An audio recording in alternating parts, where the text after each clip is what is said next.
Hello guys. Okay, so during 1951 and 1953, one of cartoons became more revolutionary, artsy, and inventive.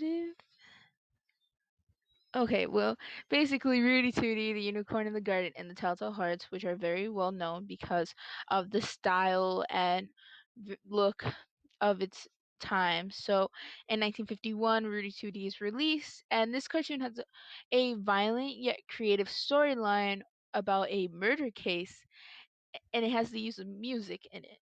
And the short has a very colorful and geometric style, very sharp edge, but when it needs to be curved, it's more exaggerated in curves. And in 1953, The Unicorn in the Garden is released, and the animation has a very simple yet pleasing style, and it's very more doodly, more like a drawing. It's kind of nice, and it also has a very cute and funny storyline.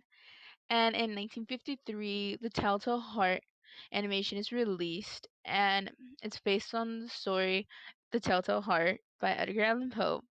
And this animation has a very high inspiration of German expressionism, and even it adds more to the storyline, which is more dark and serious than the other two. And I also want to point out, like, they have a very interesting, like, point of view of the camera where it's like you're in the point of view of the main character. So after that, we have the fall of UPA, which was mostly three things, which was the end of short formatted theatrical cartoons, the rise of TV, and the Red Scare, and the loss of a lot of people.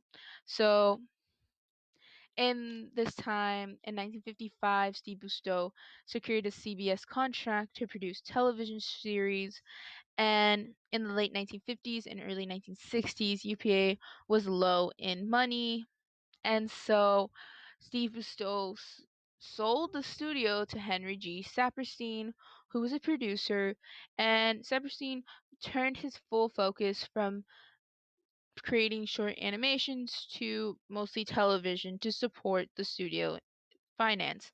So Mr. Magoo cartoons and other shorts were like being produced, and one of these was a comic strip like storyline of Detective Dick Tracy, and in 1959 UPA lost their contract with Columbia.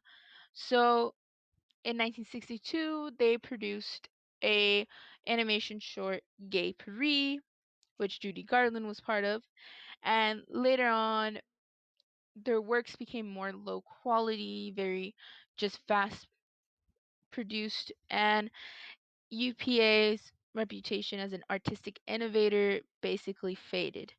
And another part that basically caused the fall of the studio was the Red Scare, and this made a lot of the members gone. So the Red Scare is basically a hysteria over the perceived threat posed by communism in the US, and it was during the Cold War between the Soviet Union and the United States.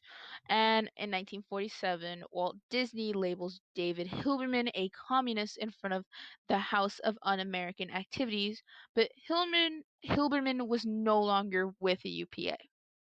However, the studio went under investigation by the FBI, and director Hubley, writer Phil Eastman, and Bill Scott were fired from the company because of this. And this caused like a damage to the studio, and it was very much.